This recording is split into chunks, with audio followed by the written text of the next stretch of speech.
तो ये क्वेश्चन करते हैं।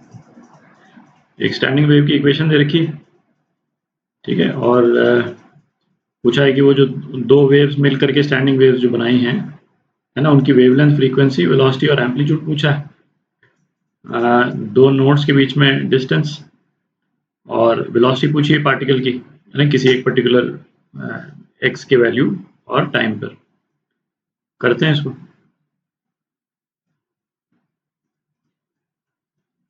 ये इक्वेशन है आपके स्टैंडिंग वेव की, cos 4 पाई टी, ठीक है।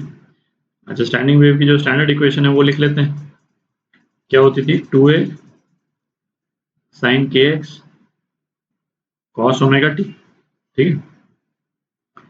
तो एम्पलीट्यूड तो 2 हो गया, 2 सेंटीमीटर हो गया, क्योंकि 2a जो है वो 4 के बराबर है, ठीक है।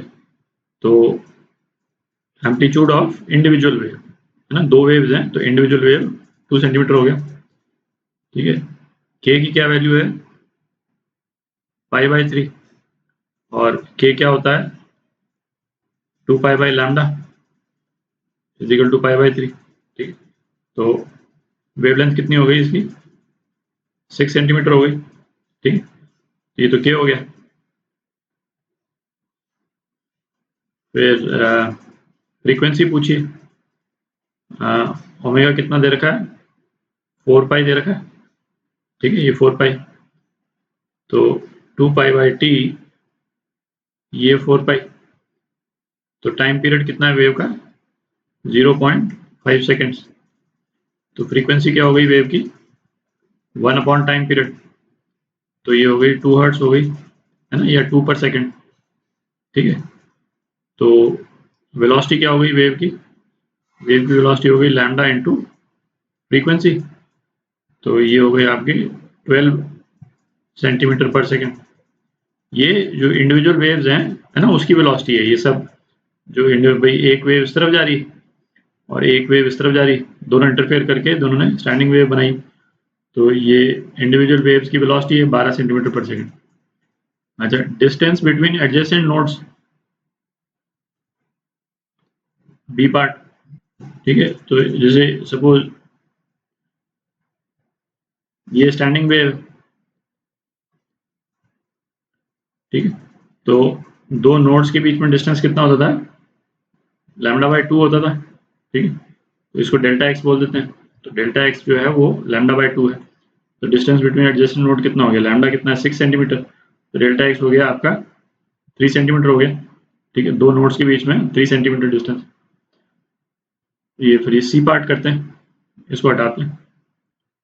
वेलोसिटी पूछिए किसी पार्टिकल की, x equal to 2 centimetre, time is equal to 1 second पर, ठीक है। तो इसको डिफरेंशिएट करते हैं वेलोसिटी निकालने के लिए। तो वेलोसिटी ऑफ पार्टिकल क्या होता था? del y by del t, ठीक है।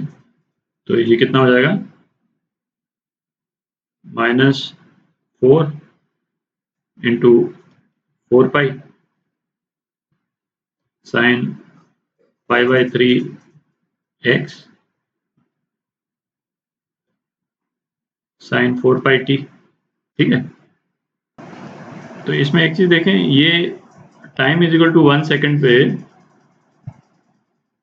x की चाहे जो वैल्यू हो, वेलोसिटी जो है वो 0 ही आनी, ठीक है, क्योंकि ये साइन 4 पाई हो जाएगा टाइम इजिकल टू 1 सेकंड पे।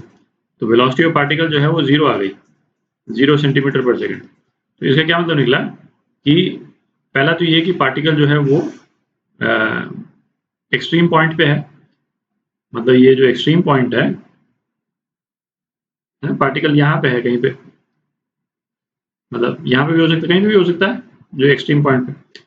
और दूसरा पॉइंट ये कि इस टाइम पे, time is equal to 1 second पे, सारे पार्टिकल जो है वो एक्सट्रीम पे हैं, क्योंकि x की चाहे जो वैल्यू हो, ये कंपोनेंट चाहे जो हो, ये कंपोनेंट पूरा पूरा 0 ही हो गया, दिख रहा है, क्योंकि time is equal to 1 second पे ये तो 0 ही हो गया। तो सारे पॉइंट जो है वो एक्सट्रीम पॉइंट पे हैं, ठीक है। नोड तो हिलेगा नहीं अपनी जगह से, बट जो सारे पार्टिकल्स जो हैं वो अपने एक्सट्रीम पे हैं और सभी की वेलोसिटी 0 है, ठीक है।